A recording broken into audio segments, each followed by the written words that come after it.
తాకట్టులో ఉన్న బంగారాన్ని విడిపించి ఆ రోజున్న మార్కెట్ ధర కట్టి మిగిలిన డబ్బును మీకు అందిస్తుంది కొమ్మూరి గోల్డ్.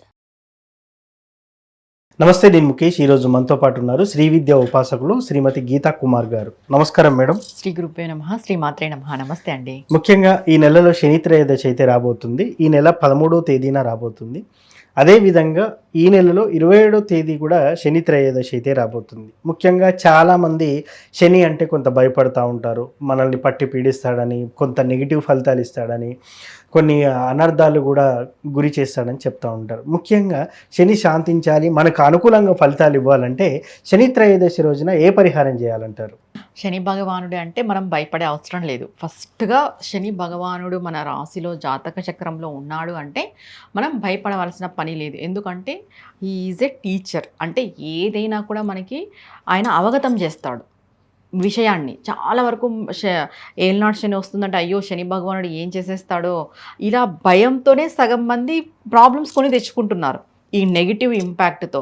మెయిన్గా మనం ఏదైతే ఆలోచిస్తామో అదే సగం మన జీవితం పైన ఇంపాక్ట్ పడుతుంది. ఈ శని భగవానుడి విషయంలో ఏం ఆలోచిస్తారంటే అయ్యో శని భగవానుడు వచ్చేస్తున్నాడు, మాకు అన్నీ ఆర్థికంగా మేము లాస్ అవుతామేమో, గ్రోత్ ఉండదేమో, పురోగతి ఉండదేమో ఇలానే ఆలోచిస్తాం. శని భగవానుడు వస్తున్నాడు అంటే శని అంటేనే కర్మకారకుడు. మన కర్మ అంటే పూర్వజన్మలో చేసుకున్న ప్రారాబ్ధ కర్మ, పాపపు కర్మ తొలగిపోతుందని అర్థం. ఎప్పుడైతే నీకు పాపపు కర్మ తొలగిపోతుందో నువ్వు మోక్షానికి దగ్గరవుతావు ఒక సాధకుడు అయితే. లేదు అనంటే నీకు మంచి రోజులు రాబోతున్నాయని అర్థం.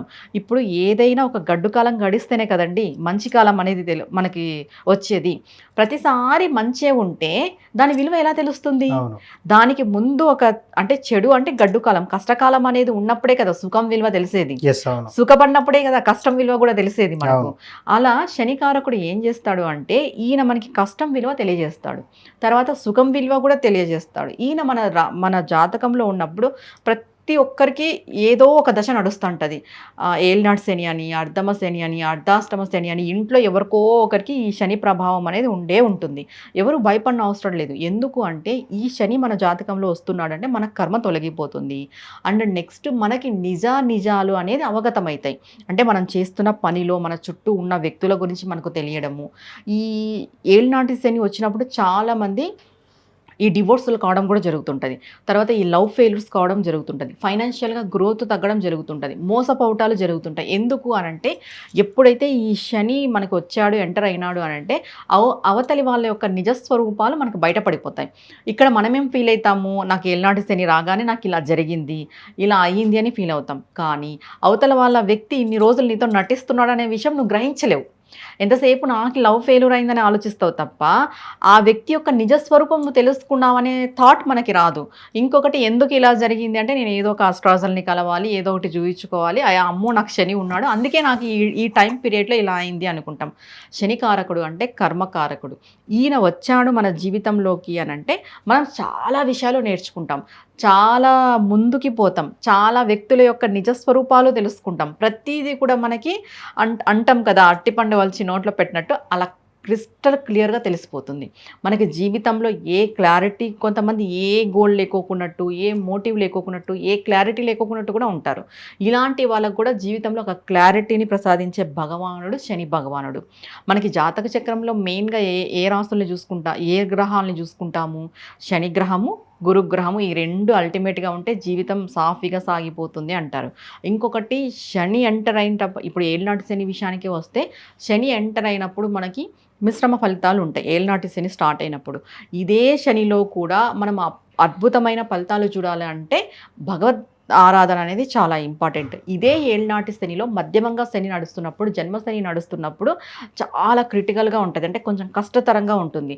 అప్పుడు కూడా మనం ఈ భగవంతుని సేవ అనేది మనకి చాలా ఇంపార్టెంట్. ఈ శనికారకుడు ఏం చేస్తాడు అంటే ఈయన మనకి 100% ఫలితాన్ని ఇవ్వడానికి రెడీగా ఉంటాడు. అది దుష్ఫలితం కర్మ అనేది ఉంటుంది కదా, ఆ కర్మ యొక్క ఫలితాన్ని 100% ఇవ్వడానికి రెడీగా ఉన్నప్పుడు ఈ ఆధ్యాత్మిక మార్గం అనేది కానీ, ఈ భగవంతుని సేవ అనేది కానీ, ఈ భగవంతుని ఆరాధన అనేది కానీ ఏమవుతుంది అంటే దాన్ని 100% కాస్త ఒక 40%కి తగ్గిపోతుంది. ఎందుకు మనము ఈ గ్రహశాంతుల కోసము, ఈ గ్రహాల కోసం రెమెడీస్ చేయాలి అంటే 100% ఆయన ఇచ్చినట్టే నువ్వు తట్టుకోలేవు. అంతే. ఎవరు తట్టుకోలేరు. అవును. మన ప్రారబ్ధ కర్మ, చెడు కర్మ అనేది 100కి 100% మనం ఎవ్వరూ అనుభవించము. దాంట్లో కొద్ది పర్సెంటే అనుభవిస్తాం. అదే దేవుడి దయ, అదే అంతే. దేవుడి యొక్క అనుగ్రహము. ఇది ఎలా చెప్తాము అని అంటే, మనకి మేజర్గా ఏదైనా జరిగే థింగ్ ఉంటుంది, ఒక పరిస్థితి ఏర్పడి ఉంటుంది, అది మనకి కొంచెం అయిపోతుంది. అంటే ఇప్పుడు మేజర్గా ఒక యాక్సిడెంట్ జరగాలి, ఆ యాక్సిడెంట్లో నువ్వు ఉంటావో పోతావో అనే విషయం కూడా నీకు తెలియదు. కానీ నీకు చిన్నగా ఏదో జస్ట్ బైక్ తగిలింది, ఏదో చిన్న గాయమైంది, కానీ నీకు తెలుసు ఇదే యాక్సిడెంట్ ఇంకోలా జరిగింటే ఏంటి పరిస్థితి. మనం చాలా వరకు అంటాం కదా, చాలా పెద్ద యాక్సిడెంట్ అయింది కానీ దేవుడి దయ వల్ల ఏం కాలేదు అని. అదే దేవుడి దయ, Yes. అదే కర్మ తగ్గడం. Yes. ఆ యొక్క ప్రాసెసే కర్మ తగ్గించుకోవడం అనే ప్రాసెస్. మనకి కర్మ తగ్గింది అని చెప్తారు. ఇప్పుడు మనం శని భగవానుడు కర్మకారకుడు అని చెప్పాము. ఇప్పుడు రానున్న శని త్రయోదశి రోజు ఏం చేయాలి? శనివారం ఒకటి, త్రయోదశి ఒకటి. త్రయోదశితో కూడుకొని వచ్చే శనివారాన్ని మనం శని త్రయోదశిగా పరిగణిస్తాం. ఈరోజు ఏం చేయాలి శని భగవానుడి కోసం? శని భగవానుడికి సంబంధించిన వృక్షం ఏది అని అంటే జమ్మి చెట్టు. ఓకే, జమ్మి చెట్టు. జమ్మి చెట్టు. ఈ జమ్మి చెట్టుకి ఈ శని త్రయోదశి రోజు ప్రతి ఒక్కరు, ఎందుకంటే ప్రతి ఒక్కరు నేను ఎందుకు చెప్తున్నానంటే, ఏళ్ళనాటి శని నడిచే వాళ్ళే కాదు, మనం ఇంతకు ముందు చెప్పుకున్నట్టు ప్రతి ఒక్కరికి ఏదో ఒక శని ఉంటుంది ఇంట్లో. వాళ్ళు ఈ శని భగవానుడి యొక్క అనుగ్రహం పొందాలి అంటే జమ్మి చెట్టు ఇంట్లో అయినా తెచ్చిపెట్టుకోవచ్చు, లేదు దేవాలయాలకైనా వెళ్ళి మీకు చేసుకునే అవైలబిలిటీ ఉంటే దేవాలయాలకైనా కూడా వెళ్ళి చేసుకోవచ్చు. ఏం చేయాలి అంటే లలిత సహస్రనామం పారాయణం చేయాలి జమ్మి చెట్టు దగ్గర. ఎందుకు శనివారము లలిత సహస్రనామం పారాయణం చేయాలి అంటే మీకు డౌట్ వస్తుంది, అది శనిగ్రహ చెట్టు, అది శనివారము, లలిత సహస్రనామాలకి ఏం సంబంధం ఉంది అని. ఆల్మోస్ట్ అందరికీ డౌట్ వస్తుంది ఇది. ఎందుకంటే శనివారం రోజు జమ్మి చెట్టులో ఈశ్వరతత్వం, ఈశ్వర యొక్క శక్తి, ఈశ్వర గుణం దాగి ఉంటుంది, ఏ శనివారమైనా సరే. కానీ జమ్మి చెట్టుకు విశేషంగా దసరా రోజు మాత్రమే పూజ చేస్తారు, విజయదశమి రోజు మాత్రమే చేస్తారు. అది దసరా రోజు విశేషంగా చేస్తారు. ఎందుకు అని అంటే అమ్మవారి యొక్క అపరాజితాదేవి శక్తి దాంట్లో ఉంటుంది అని. ఏ దశమి తిథి నాడైనా కూడా అమ్మవారి శక్తి ఉంటుంది. ఓకే, దసరా పండగ రోజేనే కాదు, ఏ దశమి తిథి నాడైనా కూడా అమ్మవారి శక్తి ఉంటుంది. ఈ జమ్మి చెట్టు ఎలా అంటే శనివారం రోజు నువ్వు ఈశ్వరుని యొక్క శక్తి, నువ్వు లలిత సహస్రనామాలతో అమ్మవారి యొక్క శక్తిని నువ్వు అక్కడ కలుపుతున్నావు. జమ్మి చెట్టు దగ్గర కూర్చొని లలిత సహస్రనామం పారాయణం చేయడం వల్ల ఈ ఈశ్వర శక్తి, ఈ అమ్మవారి యొక్క శక్తి రెండూ కలిసి నీకు శనికారకుడికి ఏది చెట్టు సంబంధం? జమ్మి చెట్టు. ఈ చెట్టు యొక్క అనుగ్రహం అంటే ఇక్కడ నుండి నువ్వు ఇద్దరి యొక్క అనుగ్రహం పొంది ఈ శనిగ్రహ యొక్క ప్రభావం తగ్గించుకుంటావు. ఈ శనిగ్రహ ప్రభావం తగ్గాలి అంటే కంపల్సరీ జమ్మి చెట్టు యొక్క సేవ చేయాలి. ఇప్పుడు శని త్రయోదశి అనే కాదు, జనరల్గా కూడా జమ్మి చెట్టుకి మనం ప్రదక్షిణలు చేయడము, జమ్మి చెట్టుకి నీరు సమర్పించడము, జమ్మి చెట్టు దగ్గర ఇలా స్తోత్ర పారాయణాలు చేయడము. లలిత సహస్రనామం మేము చదవలేము అంటే అపరాజితాదేవి స్తోత్రం చేసుకోవచ్చు. అమ్మ మాకు ఏ స్తోత్రాలు చదవడం రాదు అనంటే వినొచ్చు, వినే అంత టైం కూడా లేదు అనంటే అమ్మవారి యొక్క శ్రీమాత్రే నమః కానీ, లలితాంబికాయే నమః కానీ, ధూమ్ దుర్గాయే నమః అనే నామం కానీ 108 సార్లు ఈ శని త్రయోదశి రోజు చెట్టు దగ్గర, జమ్మి చెట్టు దగ్గర చేసుకోవడం ద్వారా శనిగ్రహ ప్రభావం అనేది మనకి ఆల్మోస్ట్ 100లో 60% తగ్గిపోతుంది. ఎందుకంటే ఇక్కడ ఈశ్వర శక్తి దాగుంది, ఇక్కడ అమ్మవారి యొక్క శక్తి దాగుంది.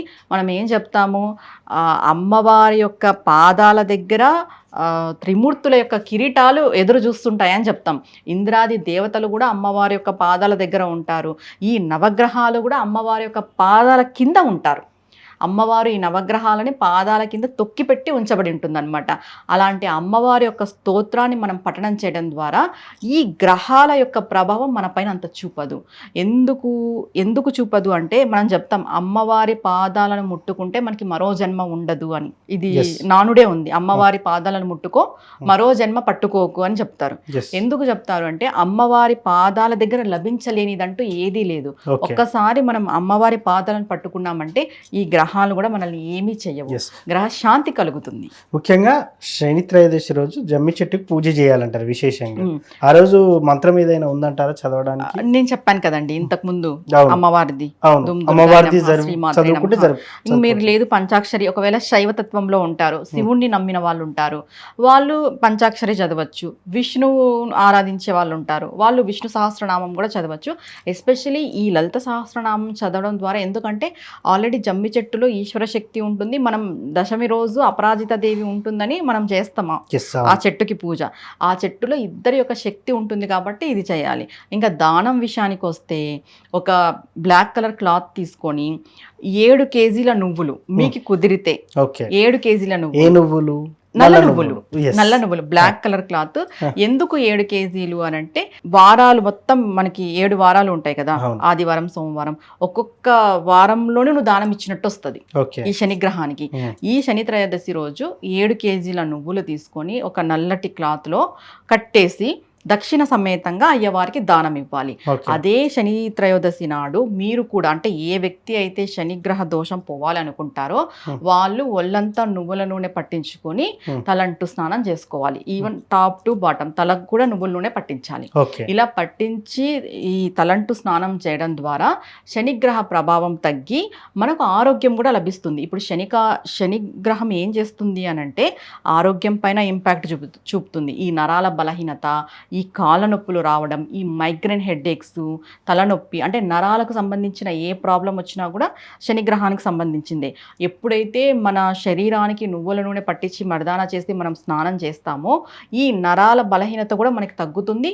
శనిగ్రహ యొక్క ప్రభావం కూడా మనకు తగ్గుతుంది మన బాడీ పైన. అంటే అంత అనారోగ్యం చెయ్యదు Yes. మన శరీరానికి. సో ముఖ్యంగా శని త్రయోదశి రోజు ఏం చేయాలని చాలా చక్కగా వివరించారు మేడం. ధన్యవాదాలు. నమస్తే అండి.